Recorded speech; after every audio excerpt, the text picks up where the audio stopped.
and welcome to the Law Lab. Here, we dissect and unpack everything legal. My name is Jacqueline Opoku, and today we'll be having a discussion on terms of a contract by looking at ascertainment of a contract and the aspects of illiterate persons and written contracts. So far, in our journey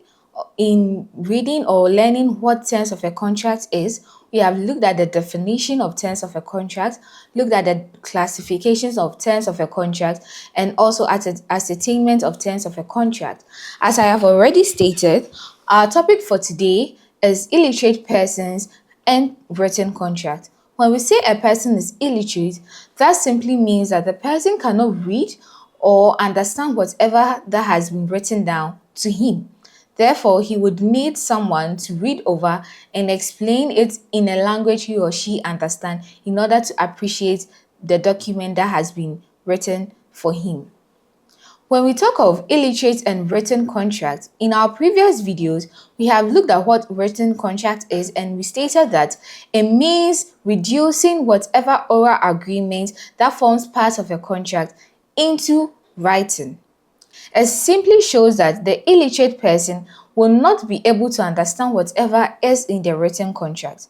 The general rule in this topic is that an illiterate person, so far as the person cannot read and understand whatever is in the written contract, as already stated, the illiterate person is not bound by whatever terms that is in the written contract. This is because we already know that illiterate persons are usually not able to understand what have been put down into writing. So if the other party who is a literate person is seeking to enforce the terms of a contract or the terms of a written contract against the illiterate person, the literate person or party must show or certify the court that the illiterate person was able to understand the contract because he, the literate person, read over the contract and explained the contract to the illiterate person, or an independent party was sought to read the terms of the written contract and explain it to the illiterate persons. With this, the literate person can enforce the contract against the illiterate person. What I have stated is that if Amma, who is an illiterate person, meaning she cannot read and understand whatever that has been put into writing, enters into a contract with Kofi, who is a literate person, and Kofi seeks to enforce the contract against Amma, Kofi must prove or lead evidence in court that the terms of the written contract was explained and read over in a language that Amma understands by either Kofi himself or by an independent third party. When Kofi is able to lead this evidence, then the contract will be enforced against Amma, who is an illiterate person, and she will be made to be bound by the contract and perform her part of the contract. When we look at Section 4 of the Illiterate Protection Ordinance, that is Cap 262, it has stated that if someone is writing a letter to the illiterate person or presents a document to the illiterate person, the person must ensure that he or she reads the contract or the document or the letter to the illiterate person and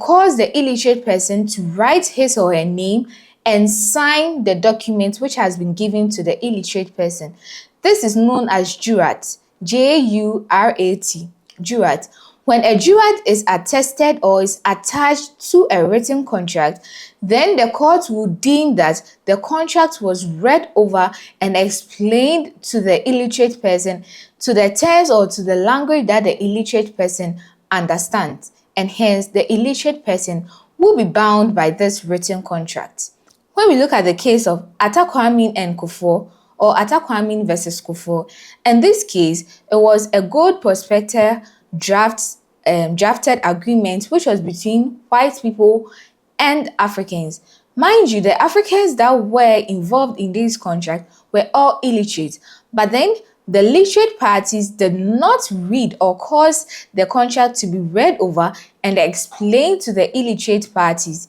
And hence, the court stated that so far as this was not done, the illiterate parties who were involved in this contract are not bound by the terms of the contract, meaning the literate parties failing to deliver or failing to perform their duty of reading the contract to the illiterate parties, they will not be able to enforce the contract against the illiterate parties. We have another case of UTC versus Tete and two others. In this case, the defendant was caused, or the second defendant was caused to sign an agreement, and they told the second defendant that, oh, you are just witnessing an agreement between us. But then they didn't tell the second defendant that he was actually signing to guarantee the contract, meaning there's a difference between merely witnessing an agreement and signing as a guarantor. Therefore, when the plaintiff decided to sue to enforce the contract against the second defendant, the court held that so far as the second defendant was unable to understand the terms of the contract and the second defendant pleaded the defense of non ex factum, meaning this is not my deed, the defendant cannot be made to be bound by the contract or the terms of a contract, although his signature is seen on the contract, because it was merely misrepresented to him and not the fact that he understood the contract of which he signed. Today, we have focused our attention on illiterate persons and written contracts as a subtopic under ascertainment of a contract. We have looked at who illiterate persons are. We have looked at section 4 of cap 262, which has also backed the fact that if you want to enforce a contract against an illiterate person,